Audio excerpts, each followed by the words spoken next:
Ladies and gentlemen, are you ready for your evening's entertainment? Please welcome to the stage your first 5 minutes talking shite, Irish! How you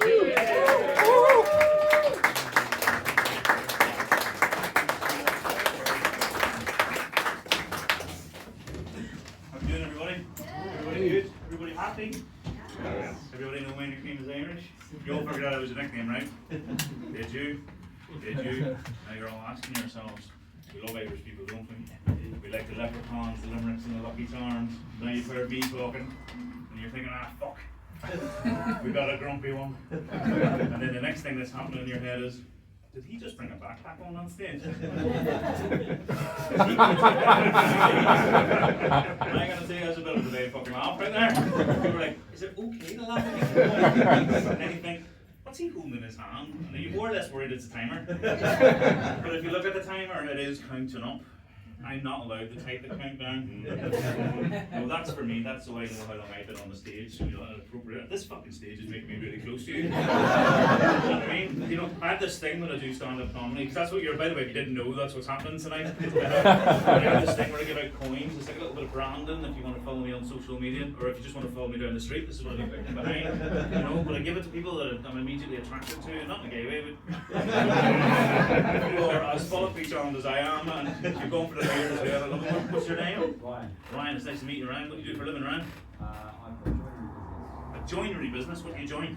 I make People? Are you joined to her? No. Right, you can't see it back there. You cannot see it back there, but she just went, no. Only a woman gets away with doing that, so do you know each other? We do, you're together. Oh, lady friends, I like it. So I tried to ask James, the guy that runs this joint, what type of audience have I got, so I can sort of pitch it at a level. And despite the fact that he knows most of you rather well, he was like, I have no fucking idea. So don't tip him. Don't tip me. So how long have you been a couple? Coming up 8 years. 8 years? You look 12. How old are you? 27? How old are you? No, baby snatcher. That happens in the lesbian world as well. That's fair enough. 8 years, so you're married? No. What the fuck? I don't know how this works. Who's the one that has to get down on the one knee? It could be either or. It could be, so you don't like have a conversation about this? Laughing is learning, people, laughing is learning. So you don't like have a conversation, just the first one. I am having a conversation. I thought, what do you mean with each other? So you're not, are you going to do that? You don't think so? You're just going to like the two trains and play chicken and see who blinks first? That is not how relationships work. It's worked for 8 years. It's worked for, well, fair one, you know what I mean? I like it. I'm not going to get into, you know, what sex is like for you two, because I imagine it's better than having sex with this. You know what I mean? You're not follically challenged. Is this how you're in? Because otherwise, right, you look like a couple, we've established they are a couple, and I'm thinking, what the fuck are you doing? A comedy show. Just all on your own. Just all on your own. You're all, so you're all going like, oh, that's a fine pal thing. Let's talk to the hair. How's it going there? But that tash, you look like a 1970s porn star. Yeah, well, you fucking done it. You like the sort of guy that turns up to fix his photocopier. That's what it's like. What's your name? Leanne, it's nice to meet you. What do you do for a living, Leanne? There was too many words in that sentence. I was a dental nurse / treatment coordinator. So a dental nurse. Or receptionist, or two. Do you get both? You have an office. Receptionists have an office, it's called reception. Have you ever been in one? Yeah, in a receptionist, that's their job. Come over here, stealing your job. That's outrageous. That is outrageous. Why would you do that? Does she swing both ways? That's it. She does. Has this ever been a... We've established you don't discuss fucking anything. You've been talking about the rest of your life. You're going to eat for years. Have you ever put peas in a bowl? I can tell you right now, you look embarrassed. He looks excited. He's getting this nom. It's fucking amazing. And you're just piggy in the middle. Have you got a significant other? No. Aww. Okay. Whenever you meet her, you give her that coin. You say, he said, oh, gay. I just really, right, when I found out you were gay, right, I really just wanted to rub my head on your head. Do you want to give it a go? Let's do it. I think we missed a line there. I think we missed a line. I was going for the old, you know. Oh man, you missed out there, Rand. You missed out there. Is it school day, is it? Is it? What fucking day is it? Oh, it's Thursday! Oh. The next comedian up, he doesn't know what day it is either, but that's for a completely different fucking reason. So, what was it you said? You're a joiner? Yeah. Makes sense now, don't it? What was the last thing you? What was the name of the last fella you joined with? Don't pretend you can't remember. I don't think. Fucking how long? What? Lesbians, help him out, man. Are you not with women? When was the last time he was in a relationship? I mean, we've met him like twice. So when you said you were friends, you're lying to me. I'm going to talk to people in the next room. They don't expect that, right? Because they think this is our canon fodder. When they sat down, they were like, look at those brave people. Look at those fucking brave people right there. Yeah, covered all bases. We're good. We're in the second row. Hello, ladies of the second row. You look like the five of you might be friends. You are. Have you met more than twice? Let's just establish that. Are any of you lesbians? No. Shame. No, there's a thing going there. So you look like the leader. No. Oh, you've looked at this one. This one's the leader. Hello, leader. How long have you been the leader of this tribe? About the last week. About the last. Is anybody going to tell me the fucking truth? This is your harem. I've had this harem for a week. Do you fancy joining a harem, lesbians? Because that leader's looking straight back of your head. I think she wants you in there. Would you lead these two? Down a dark alley, through a country field. I don't know what lesbians do. I imagine I'm going to skip them. You skip them? Pretty accurate. I did a gig, right? I did it's like the cleverest thing I've ever said in my life. I did a gig in Brighton, and there was two beautiful lesbians in the front row, and I had not heard. So there was one. It was quite an obvious fucking age gap, right? So the young one was 25. She was a gold star lesbian. I had never heard that phrase before. You obviously know what it means. You clearly know what it means. Because, you know, you've regrown yours. Does anybody else know the gold star lesbian? So gold star lesbian, I found out on this day, is a lesbian that's never been with a man. And you get a gold star. And I was like, that's kind of cool. That's news. That's like, let's share it. I feel like I'm educating here. It's a beautiful thing. And then she was dating a Scottish woman who was 45 years old, had 3 kids, was married, and just discovered one day that she was a lesbian, and the two of them got together. And I thought, this is beautiful. And they'd only been in a relationship for a few weeks. But I looked at her and I said to the English woman, I said, you're not bothered about the fact, because I'm a weirdo, I said, you're not bothered about the fact that that family had 3 kids pop out of it. and I looked at the other one who was Scottish. I was like, well, at least you have that in common, because it appears you both like battered things. Honest to God, yeah, honest to God. The audience did that, I laughed my fucking ass off. And I drove from Brighton to Portsmouth and was giggling about it the whole way. Because I was like, that might be the smartest thing I've ever fucking said. There we go. Right, so what we're going to do now, we're going to change the pace. I've got to tell you about fire exits. Woo, interesting. That's one there, that's for the entertainment. You have to go that way. The fire happens. You need to go that way though, because if your hair was on fire, you would. You're a fireman. We're safe. You're a fireman. Wow. I'm not attracted to you more than him. How long have you been a fireman, man? Maybe 10 years. Has he ever played with his host?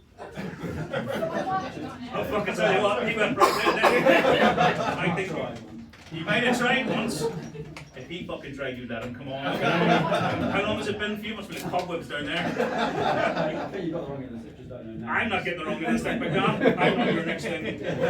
Right, we're going to bring the next, right, we've done that. Fire exits down the stairs are out there. So what's going to happen? We're going to bring on another comedian. He's going to do about 15 minutes. He's going to reintroduce me, and I'm going to come back and not talk shit. Well, talk shit, but not talk to you. And tell some actual fucking jokes. That'd be funny, wouldn't it? Hopefully. He'll say this. Right, so, ladies and gentlemen, please put your hands together for the wonderfully entertaining Lee Smith.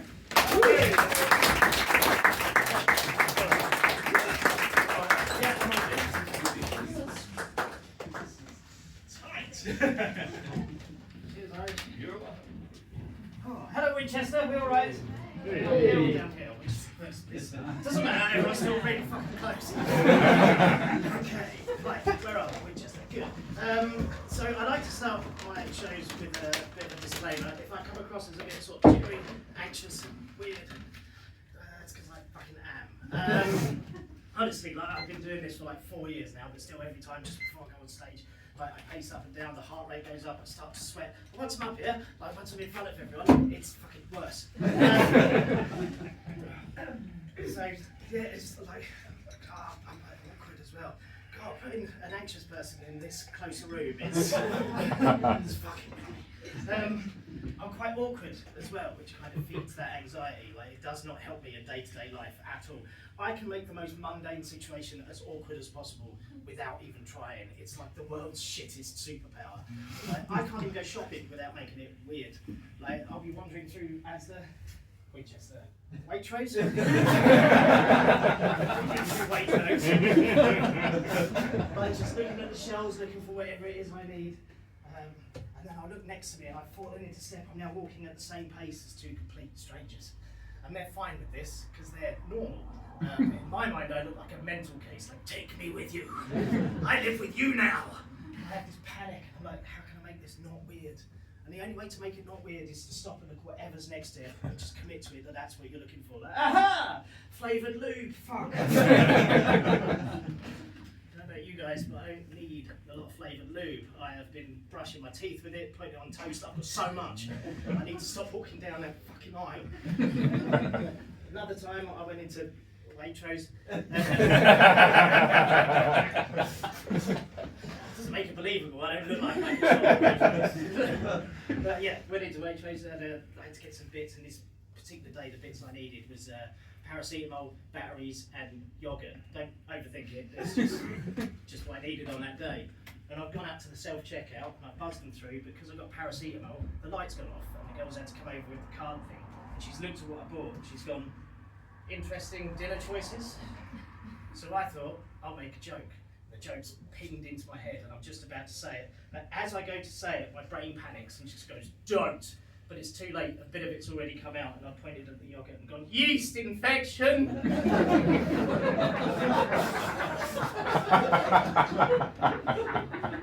So now I can't go to Waitrose anymore. But yeah, I've been making a lot of, oh no, before I go there, the most awkward thing I've ever done, or one of, let's say one of, it's in the top 3. I live in Poole, right? I was heading towards Poole train station, and as I got to the gate, there was a young lady walking up to the gate as well. Now I like to think I'm a gentleman, so I stopped, and I was like, after you. That's all I wanted to do, just after you.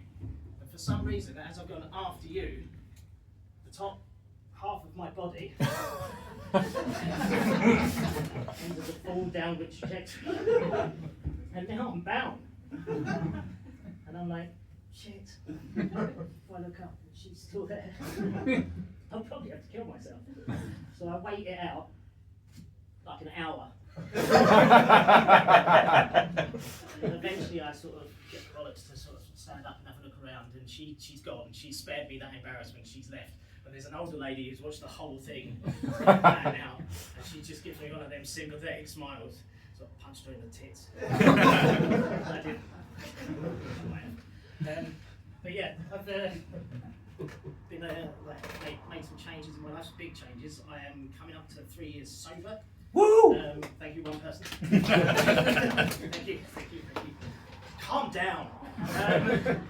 But yeah, like it was basically. I was a big drinker. The last time I went out drinking, I woke up on a BBC documentary called Saving Lives at Sea. Season 9, episode 3. Check that out. So the problem is, like, when I drink, there's no in between. It's like sober 1 minute, blackout, drunk the next. And the problem with that is nothing good ever happens in a blackout. Anybody like that drink to the blackout? Anybody been blackout drunk? Room full of fucking lies. There you go, you're brave. We've all been blackout drunk at one point or another. But I used to get every single time. Like, And like I said, nothing good ever happens in a blackout. I never woke up once to a text message from a friend the next day saying, yeah, you came round, you taught one of the kids piano, and you landscaped the garden. Absolute delight. It was always the polar opposite of that. It's like you kicked my door in at 3 in the morning, you took one of the fish out of the kid's bowl, put it inside yourself, and ran around screaming, I am a colon aquarium! And then you snorted half of my nan's ashes and used the rest to make a banana Nesquik. And that's every time you drink. There's a decision to be made. And when you're known to be a big drinker as well, the conversation comes up all the time. Like I was coming back from a gig with another comedian, Sam, and he was like, Scott, then what made you stop drinking? I was like, well, Sam, the problem with me is I don't have an off switch. If I have one beer, I will have all of the beers, like all of them. And he did that thing where he tries to relate. He goes, yeah, I'm a bit like that, with biscuits. I said, yeah, Sam, that's exactly the fucking same.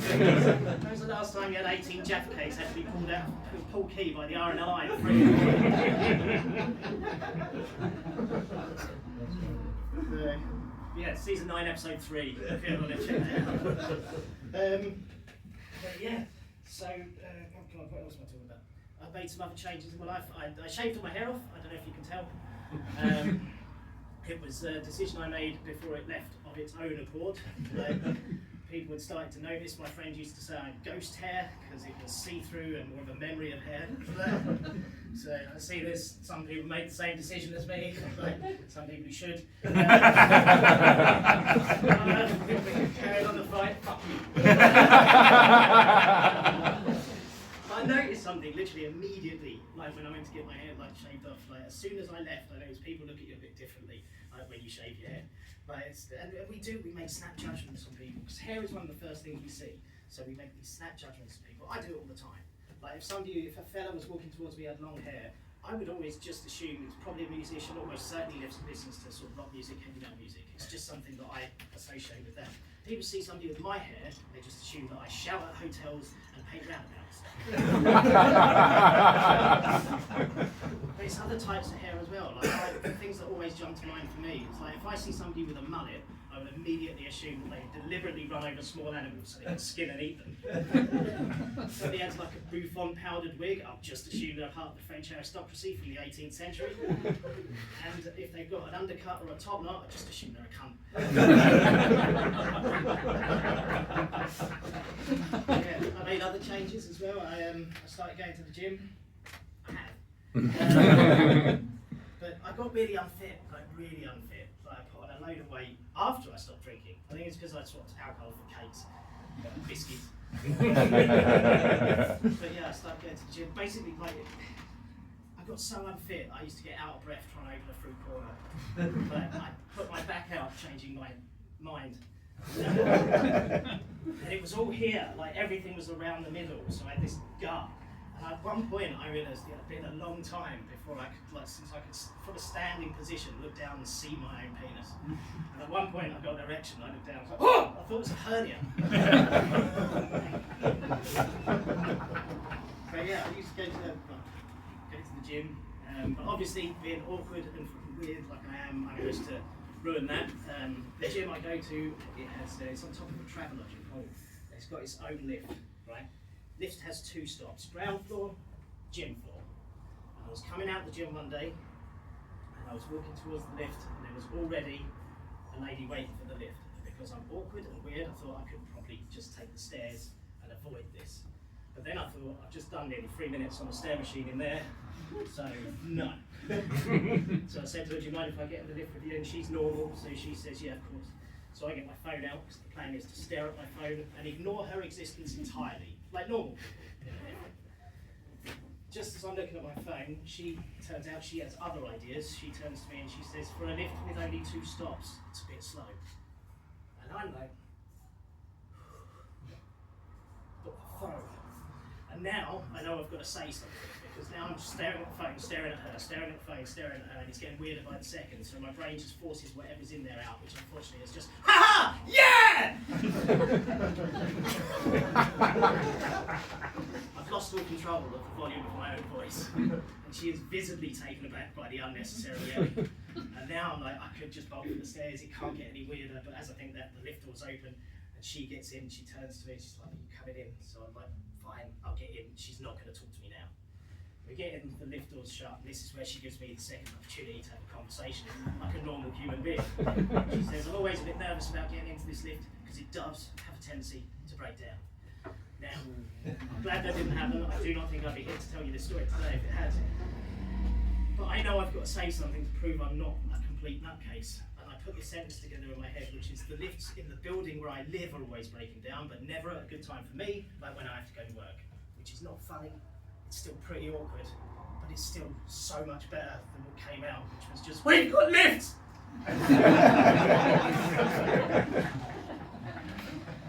She's now using what little space we have in this tiny mailbox to be as far away from me as possible. I'm praying that the cables will snap and we'll be done. But eventually we get to the ground floor, the lift door's open, I put my head down, I try and scurry up into the night. She's just a really nice person.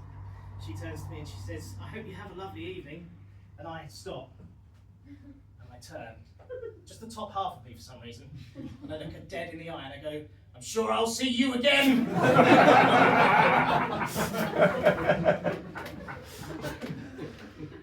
I stopped going to the gym for a while. I was talking to my girlfriend the other day. I said, I think we should maybe spice things up in the bedroom, maybe try some role play, different positions. She said, babe, whatever you want. You have paid for the hour. I don't have a girlfriend. In fact, I'm so single that when I look at porn, all the pop-ups tell me that all the hot single mums in my area want me to fuck off. So, yeah, it's it's been so long. Actually, it's been a while. It's been like 5 years. Like, I think I've forgotten what to do. Like, I was out with friends the other week. And conversation got a bit racy, everyone was talking about favourite positions. I thought they meant for crying, so I said fetal. Yeah,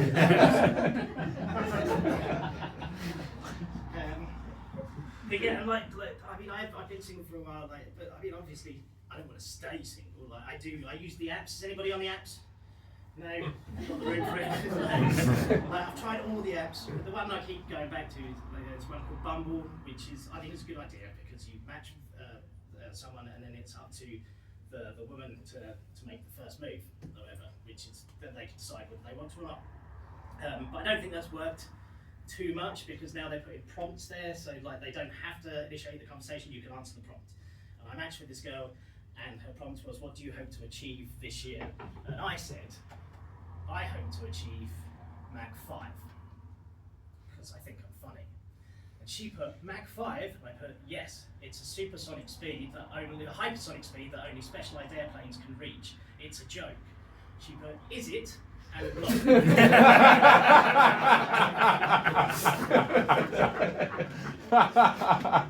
But socially it's weird as well, because like you meet people like, I'm 46, I am. I'm 46, like, so all my friends are married, got kids and everything else. And like you go to meetups and parties and stuff, and you always end up having that conversation with someone. They're like, so like, how long have you been single? You're like, 5 years. You're like, and you've never been married. You're like, no. You've never had kids. No. And you can see them moving their children out of the way of you. But like, and people say weird stuff to you. It's like, did you ever want kids? And I'm like, no, not really. Like, it's just not. It's never really part of me. Like, I never wanted children. And then they say weird shit like, you'd change your mind if you had one. I'm like, that's too late. So I have one, and I'm like, I fucking hate this. Like, I'm no expert on parenting, but putting that child on Facebook Marketplace is going to be frowned upon. But I had some unkind comments about my appearance as well, which has kind of dented my self-confidence. I was told that my face reminds this person of the ball bag of a Chernobyl survivor. Yeah, that hurts. They also said I look like what would happen if Jason Statham and Harvey Weinstein had a baby. That's my feelings. I don't know why my mum puts it on every birthday card. But I will leave you with this, because I have had a bit of attention recently.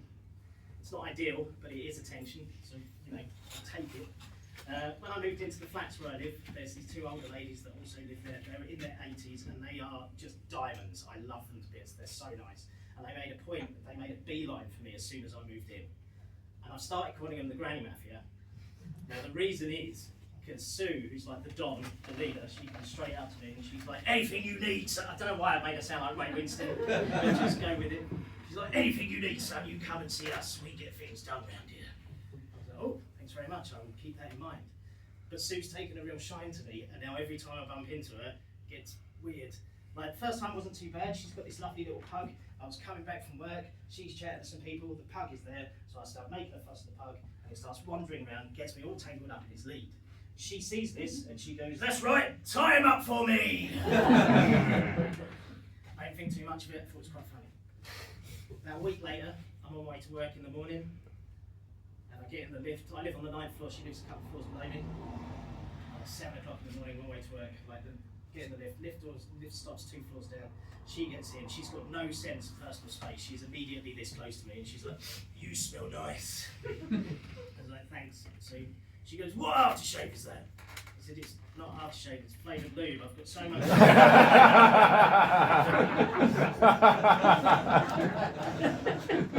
Shower gel. Then she looks me dead in the eye and she goes, I'd smell you out the shower any day. I don't know what that means. Well, I haven't slept since. But even that's not the weirdest one. The weirdest one was recently I was coming back from work and she's there talking to some people. The pug's there again. So I'm straight up to the pug, making a fuss of the pug. Now, as I mentioned, in her 80s. Turns out, agile as fuck. Because all of a sudden, she's on all fours right in front of me. Like, presenting to me. And she goes, why does he get all the attention? I'm like, this is God's honest truth, by the way. Like this. I'm like, what do I? She's like 80 on him. So I stroke her. Only for like 20 minutes. Otherwise, it's weird. But eventually, I have to leave her there. Right? She can't get up on her own in her 80s. I have to go and I get up to the flat, and I'm like, I just can't stop. Should I say something? Is this inappropriate? Do I need to put a stop to this? And I feel bad for wanking over her, but it is. It's the attention. I've got so much lube. Guys, this has been super fun. I've been Lee Smith. Thank you very much for having me. I've really enjoyed this. And I'm going to bring on my dad. Irish, super funny guy. I've been with him for years, and you're going to have a great time with him. Thank you so much for having me.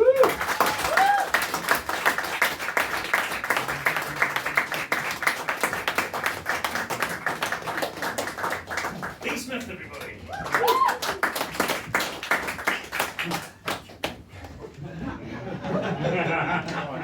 He hasn't dated in 5 years. He seems to know a lot about apps. What do we reckon? I think you might be in here, Lee. I bless this marriage. It's all pink in the middle. What? Nothing. It's probably funnier in your head, right? Yeah, it was. Yeah, so my name is Irish. It's a nickname that English people give to me. Who gives a cheer if you're English? Yeah. There's more fucking English people in here than that, surely. If this room didn't cheer at all, are you not English? Yeah. Sorry, what happened? Are you English? I did. You cheered. Yeah, I know that's why, but this room didn't cheer at all. But you're a woman, so you had the answer. I'm just kidding. I'm just kidding. So you are English? Are you English? Well, how did you cheer about being English? That's a sad indictment of your country. So weird. I'm in the Royal, but was in the Royal Navy for 29 years. Didn't fucking cheer that either. Cheers. Did that gag in America. I didn't have to say anything. I just walked around America saying I was in the military and people cheered and I left. It was fucking amazing. But honestly, England wins the title. I'm fortunate in 30 years of service. I've been in 93 different countries and England wins the title. Absolutely. I get asked these questions all the time. What's the funniest country you've been in? What's the weirdest country you've been in? What's the most bonkers country you've ever been in? Ladies and gentlemen, fucking this one. Honest to God, right? I was in the sick bay of my last year of service. I walked in the sick bay, my mate is there, he's got a broken arm. I looked at him and he just answered me like it's like English people with this sort of really chilled out way. I was like, how'd you break your arm? And he was like, well, I I was chasing a wheel of cheese down a hill. And I'm like, that is low-key the dumbest fucking thing I've ever heard. I didn't know what it meant, so I was like, are you joking? I was like, this is a I thought it was like a picnic gone wrong. And I was like, what? Yeah, you were like, oh, no. Of course, you silly Irish fucker, that's not what's right. It's one of our greatest traditions. And I YouTube this shit. That's not a hill. That's a cliff. That's a boom. Like, the people that first do it are called bummers because they're too scared to run, so they just bum their way down. And you people are fantastic with this. You're absolutely fine with it. When you get to the bottom of the hill, there's a little bit of grass and then there's a road. Health and safety. It's health and safety in the 21st century. Surely when this race goes on, you'll close the road.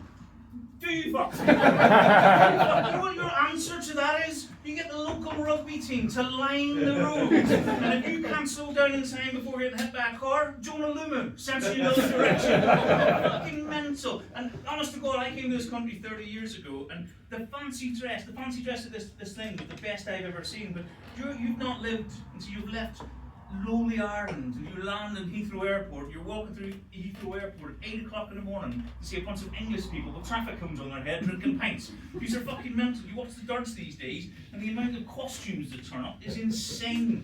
But when it came to the cheese rolling thing, the best thing I've ever seen is 4 lads did it dressed as crash test dummies. And I was like, that is the most appropriate thing I have ever seen. Bless you. You okay?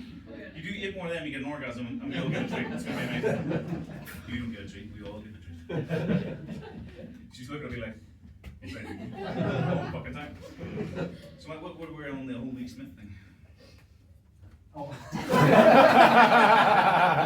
He's forgot your name already. Outrageous. Outrageous. So I was in the Navy for 29 years. Don't Hooray! Savage years. Like, have you seen the movie Top Gun though? Yeah, I had the job in Top Gun, the most pointless job on planet fucking Earth. You know the guy, right, when the jet takes off, who points at the end of the ship? Honest to God, I don't know if you've seen one of our aircraft carriers. There is a literal ramp at the end, and so you look at it and you're like, yep.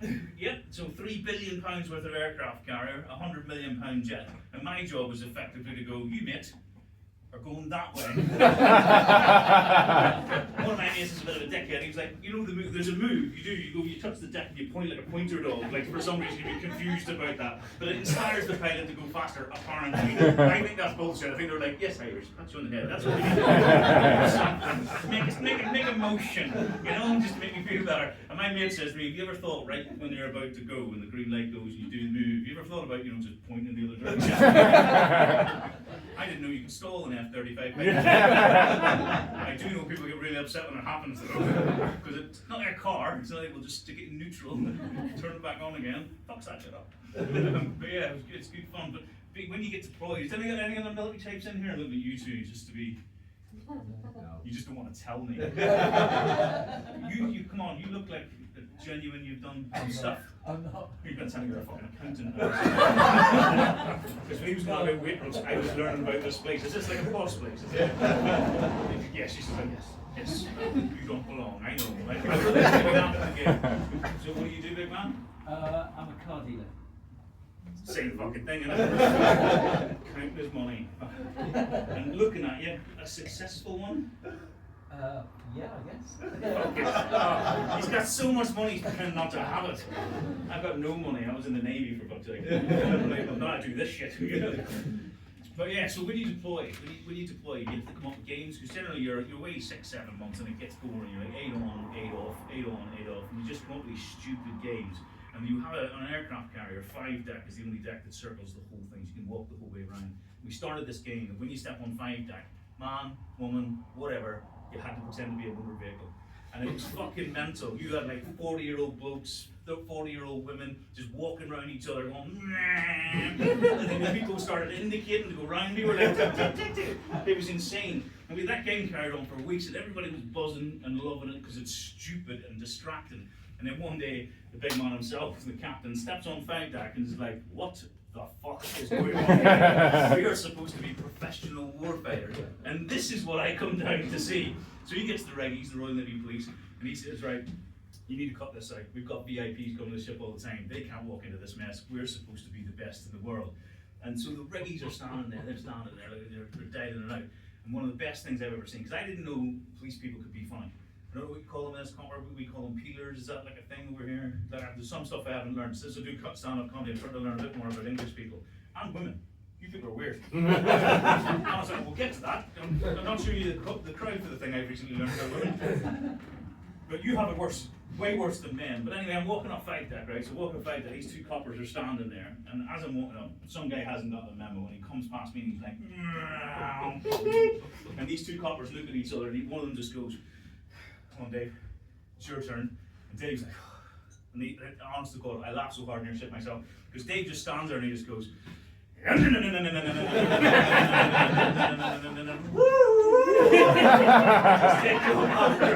was like, oh my God, like proper Greek stuff. It was absolutely hilarious. But Dave has got the legend record. He was the last person to do it.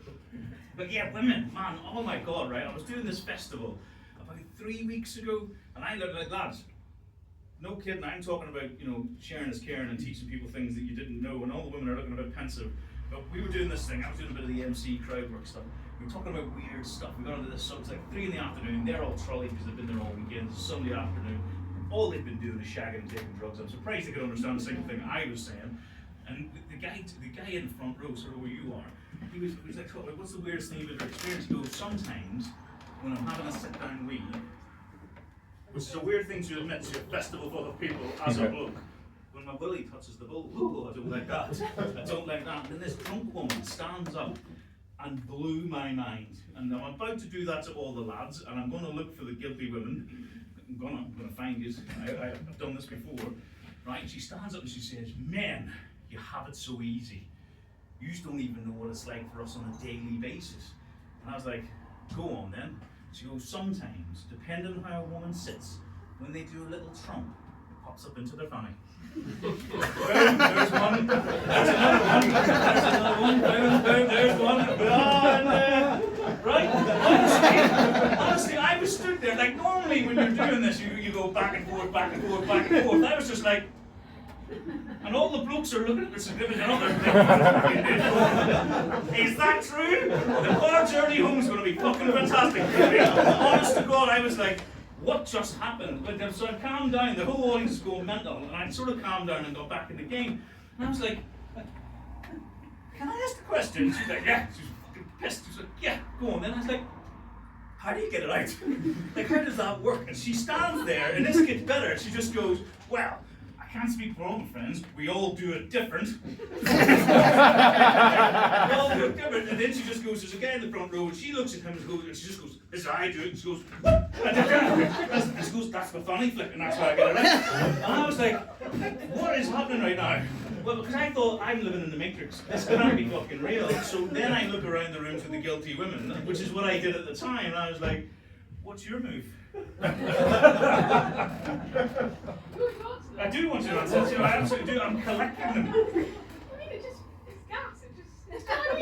But there's a move. It's natural. We all know there's a. I know it's natural, but none of the blokes do about it. I've been married for near 20 years. When I went home, believe me, car journey, I was like, you fucking keep it. You're holding out on me. I had no idea this was a thing. But we went round the festival, and I was like, has anybody else got a different thing? And there was a woman came up and she sat down and she went, oh, I do a little shimmy, shimmy, shimmy. And then there's another woman, she was like, well, if I'm lying down, I call it the yoga, and I give it one of them. And then I was like, so what ended up happening? We had 5 women, and honestly, it was the shittest Spice Girls you've ever seen. The DJ, and I say that because the DJ started playing a Spice Girls song, and they were all doing their dancing, doing their. Woman, she was leading it, and this woman comes up and she goes, I'll do mine. I'm like, okay, what's yours? She goes, mine's radical. I was like, yeah, we should call it the sumo. She was like, oh! And I was like, fucking hell. What's in education? Women, if any man ever dares for the rest of your days say that they have it worse, punch them in the face. You absolutely have it worse. Because we actually, as blokes, would love that. If we farted went up our willy, this is amazing. This is great. It's just to hug the people and go, woo! You fucking love me. They're amazing. So honestly, ladies, I doffed my cap to you. I was 48 years old before I ever knew that was a thing. I've now educated all the men, and the men that are here without their women are definitely going to be going home. The first person I see when I got back from that gig was my 12-year-old daughter, and I was like, Saoirse, come here. Daddy wants to ask you a question. Yeah, and I need to be honest with you. And I asked her, she was like, 3-4 times a day. Insane, absolutely insane. So, have you got kids? Who's got kids? Who's the chair? You got kids? You got kids? How many kids you got? 2. Which one's your favourite?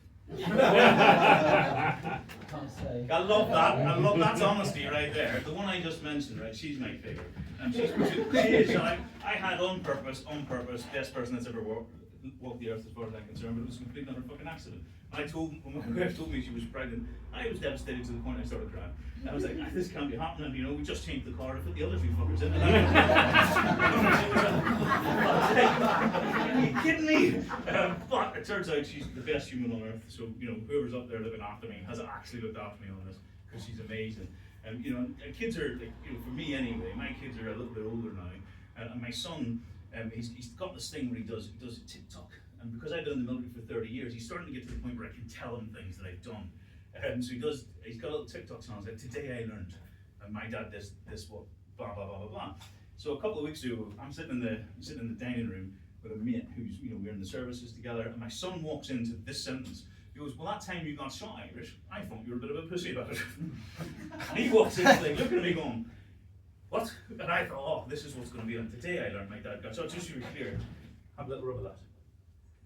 You feel it. People can sort of see it once I point it out. You feel it? It's fucking mental, right? I was wearing a ballistic helmet, so I'm not dead. But I don't remember it, but it fucking hurt. You know, I woke up about 6 hours later, like traction, like a robot, man. So he hears this, and he goes, come on, Dad, I need more content. Like, that's something you could have told me. And I was like, all right, okay. So I was like, we were having some G&Ts. And I said this sort of paragraph. You usually a little loose tongued with your kids. He's 15 now, so it was all good. I was like, okay, I've been in 93 countries, I've obviously fired a gun, I've flown a fighter jet, I've been in a helicopter, and I've met a lot of royalty. King Charles once swore at me, telling me a story. Entourage came in, we're not fucking happy about that because we were howling with laughter. I had breakfast with Prince Andrew. I once then said, I didn't know I was going to run into Prince William, but I ran into Prince William, and I sort of panicked and went, all right, big man. Yeah, and the royal protection looked at me and went, fuck that up. I was like, yep, but he just laughed and thought it was funny. And we were attending the dinner later that night, and I was sat beside him, and again, Entourage got a little bit excited, because as I walked in, he went, Irish, and I went, big man! Give me a big hug. Entourage, fucking, they're not, the people around him are not funny. There was one sat in a tent with Prince Harry, and we were talking about normal stuff, trying to figure out how normal he was. And we were talking about that program, Made in Chelsea. You heard of that program? And he's like, what's Made in Chelsea about? It's like, the guy's was a legend. Anyway, back then, top bloke, we talked about the show Made in Chelsea. He goes, what's that about? And he goes, what's it about? A bunch of posh people that live in Chelsea and London. And he looks at me and he goes, posh people? It's like, yeah, compared with whom? And I said, like this fucker's just said, I was a bit of a pussy when I got shot. So my son is like, he sort of takes all this in and then walks out the room. And, I don't know, 2-3 minutes later, he heard the ping of his TikTok on my phone. And I looked at it and goes, today I learned my dad had breakfast with the nuns. All the fucking things I just said. The only thing he picked up on. And I should have known he was going to be funny, man, right? We were in Northern Ireland when he was 6 years old. And in Northern Ireland, when someone dies, as a Catholic in Northern Ireland, when someone dies, it's a 3-day event. Right? The body gets taken away, next day's the wake, the next day, that's the funeral. It is that fast. We do not mess about with this stuff. It is the Peter Kay equivalent of booked it, packed it, fucked off. That's what it's like. But so there's lots of times where you'll be, you know, driving down the street and doing the funeral procession. That happens all the time in Northern Ireland. And we were on our way to a Halloween party, right? See the funeral procession come towards us, going to a Halloween party, the music was on, so we turn it down. It was a warm day, the windows were down, it was absolutely fine. Our kids, be respectful. We drive past, and as we're driving past, you see the old lady, black dress, clearly it's her husband that's passed away, really, really sad. And then all I hear at the back of the car is my son, who goes, hiya! And they all look over at the car, and I shit you not, I was 200 mourners behind a coffin, burst out laughing. The old lady was looking at my son, like hands on knees, howling, laughing. It was that point that I remembered that my son was dressed as the Grim Reaper. And I just fucking threw into the crowd. He was waving the side out the window. I was like, oh my god, we get to this, like, there's a little parochial house in the room beside, and that's where the Halloween party is. As we walked in, it's quite clearly set up for 2 different functions, and there was like a barrier between. And I was like, please don't tell me please let that not be the funeral procession that we've just gone past.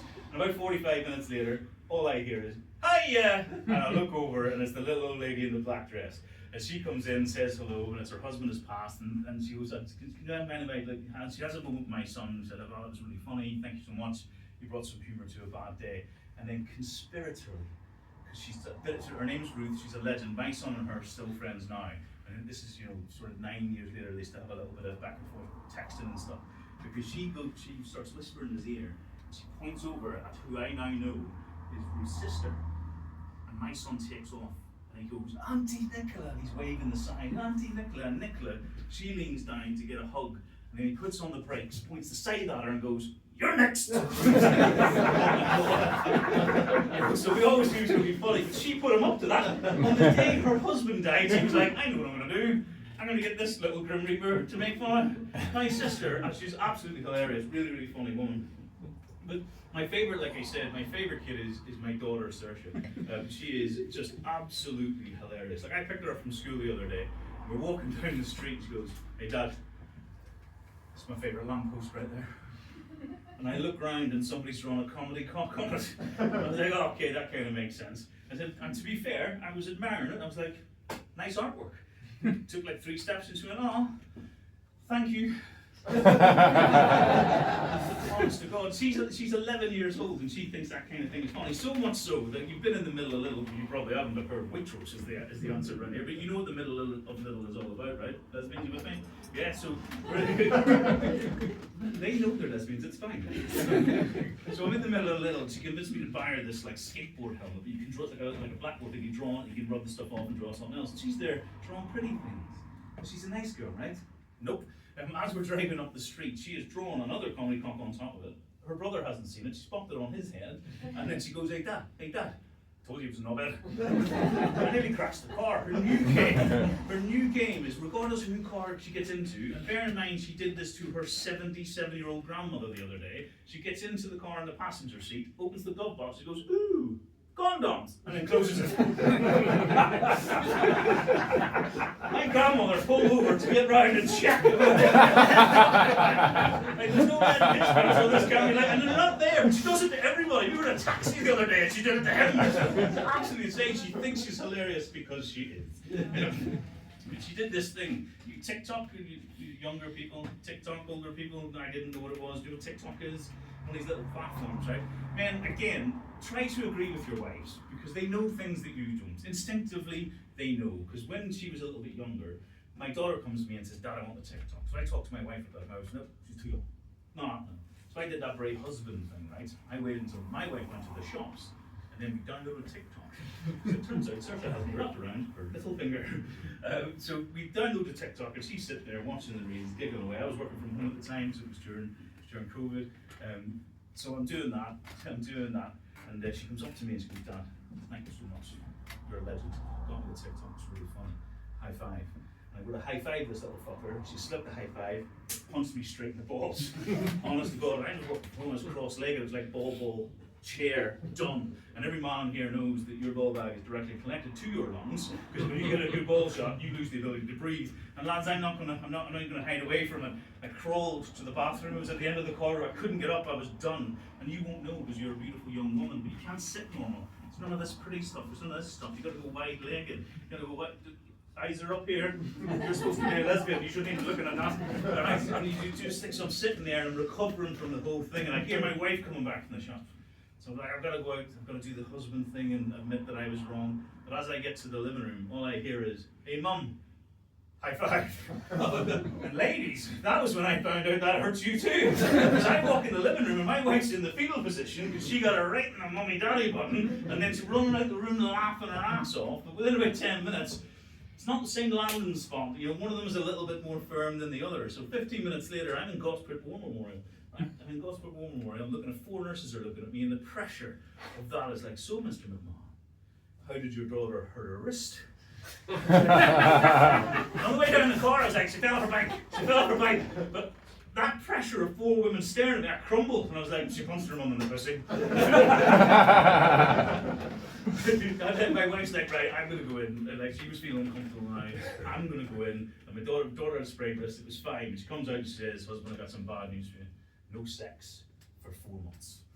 Because it was tissue damage had gone on down there, proper painful. But I was fucking furious. I was, ladies and gentlemen. You know, I'm not bothered about the 4 months no sex. I'm in the Navy. You're not bothered. You can't even remember the last time you had it. You know, I'm in the Navy. I've not had 4 months of sex before. I'm fine with that. You know what I was furious about? I've been banging that fanny for 20 years. Not so much as a bruise. I got after that thing like an angry woodpecker.